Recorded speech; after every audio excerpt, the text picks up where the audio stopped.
I think the most interesting thing, and yes, I did say most interesting thing, is that the Astros are kind of a different Astros in a way. Yeah, they are. Because this is after a winning 3 games in the 4-game set, rather. That's the way to say it, versus the Tigers this weekend.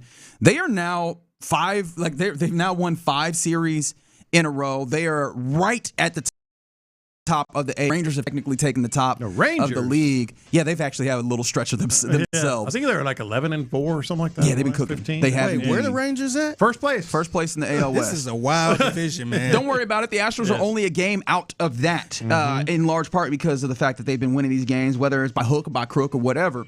And then also it's worth noting that the Astros won 7 out of their last 10. I think it's something like it's a big number of over the last 26, 27 games.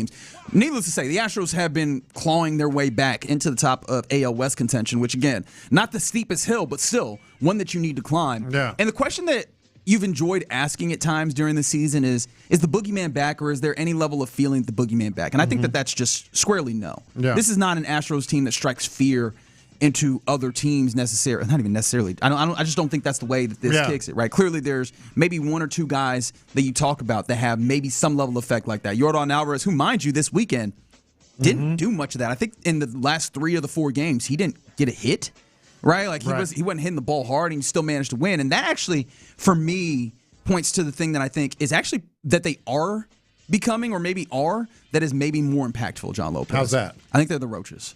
The Roaches. Yeah. You can't kill them. You know exactly where I'm going, right? Like you think you step on them, you think you squish them, and you think, I saw some guts squirting out of that. Was it 94? Yeah. Was it 94 or 95 when Charles Barkley said something similar about the Houston Rockets? They're cockroaches, right? Yeah. You think you've stepped on them, and they just keep coming back. Like they're still here, this Astros team. And of course, you start comparing people to roaches, and you're liable to get swung on, right? Like, but this is a good roach, right? And I think yes, the ones that have wings, clearly.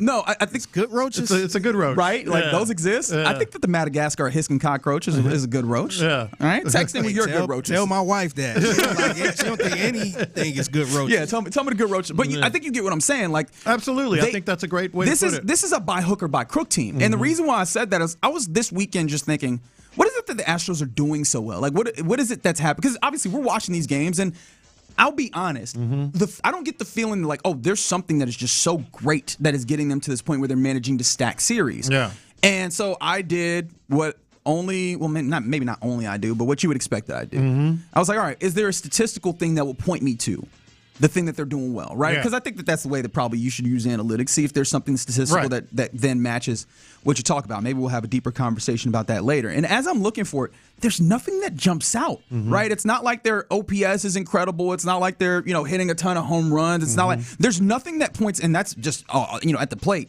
Pitching wise, they have been pretty good, but it's not like they've been exceptional, right? A lot of these things in the ways that, they're pretty good at it. They'll be top 10, but they won't be top 5, right? There's nothing that I can point to as a singular. This is the thing getting it done. They're just kind of managing to be solid at everything, and especially with the pitching that they've gotten back.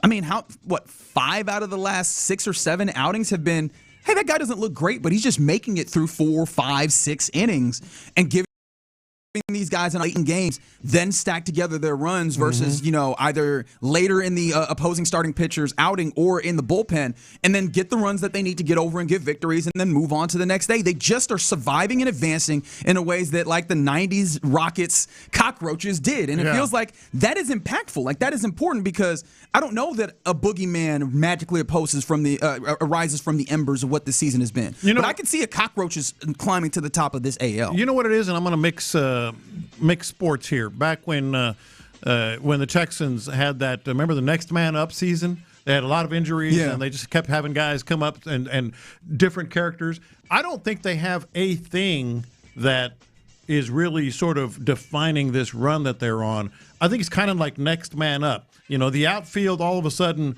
needs someone to step up and have a big hit. Hey, look, there's Taylor Trammell with a home run to win a game. The infield, you mentioned, maybe Yordan is scuffling is a bit much, but one weekend and you're not doing your job. What the hell, man? Maybe it's a tiny. You had a day off? Are you crazy? A tiny little scuffle stretch that Yordan is through. Well, then Isak Paredes steps up, or shout out to Reynel Delgado getting his first blast. Or Delgado. So it's not like, oh, look, these guys, these 2-3 guys are carrying the team. No, it's these 2-3, then these 2 or 3, then this guy, then pitching. Let's get to pitching. All of a sudden, Imai might have something going on, which, by the way, he had. Hey, buddy.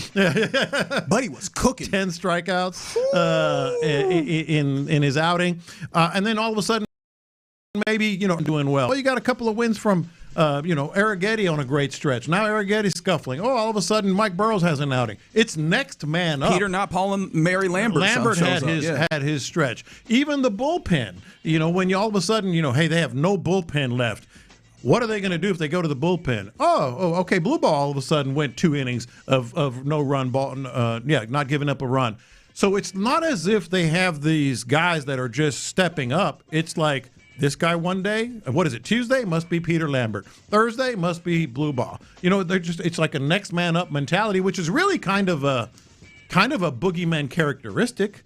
To everybody stepping up, because they are the organizational wise. Maybe I think it is. Yeah. I think people just looking at the front of the jersey, people like, oh man. Yeah. See, but I don't think that's the way. I don't think that it's not the scary boogeyman. I'm saying they have some characteristics of these guys stepping up. See, they're the undead. But see, you got to look at the other teams' fan bases. When they see this going, they like, oh man, not the Astros. I don't think I sincerely with I all was due talking respect, to somebody up in Seattle. They were just like, oh man, did y'all find something? Mm-hmm. It's just that nervousness. It also helps that they have found something themselves, which is the same old Seattle Mariners. They have stunk over the last 2 weeks.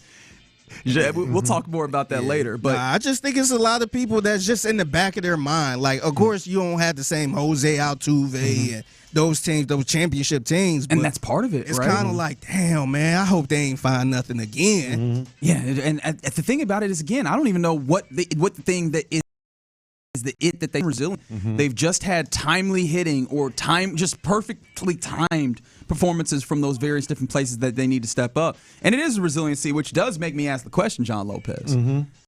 Do we, the collective royal we, owe one Joe Espada some apologies? Because this is the type of thing that you go, okay, there's not a particular thing. This must be a manager. Kind of what I was saying, just getting the best out of his team when they need it for what they need. I mean, you have to be fair. Every button that he switched and turned here during this stretch has somehow worked. And that's not what they're doing, John. And let's be completely honest. So let's be completely honest here.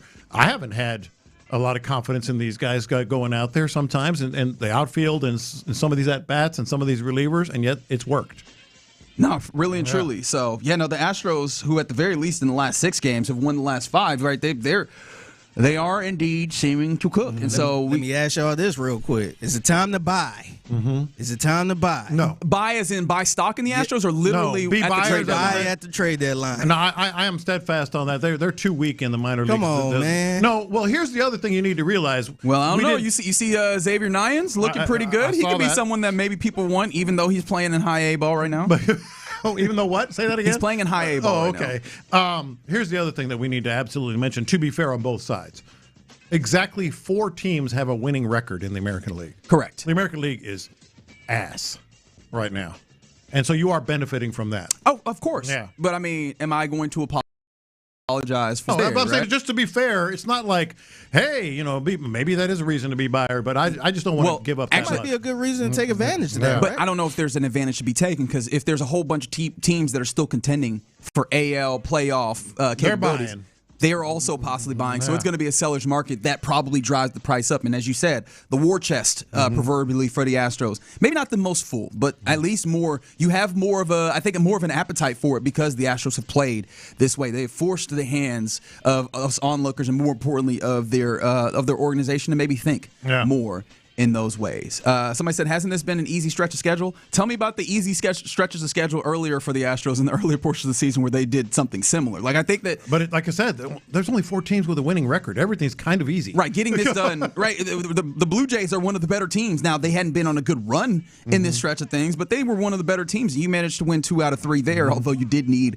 11 innings for one of them. So, no, I'm not looking to give horse in the mouth right now because, again, this is just kind of this is departure from where the Astros had been earlier on the season. We'll see. We'll see. I mean, ultimately that remains to be seen, but they are answering the call, right? We've put a number of calls up for them. Can they do this? Can they do that? And they're starting to really answer. Or maybe starting isn't right, but they are answering those pretty summarily right now. Another 3-game set starts today back home for the Astros as they face off against the Minnesota Twins. 7:10 first pitch.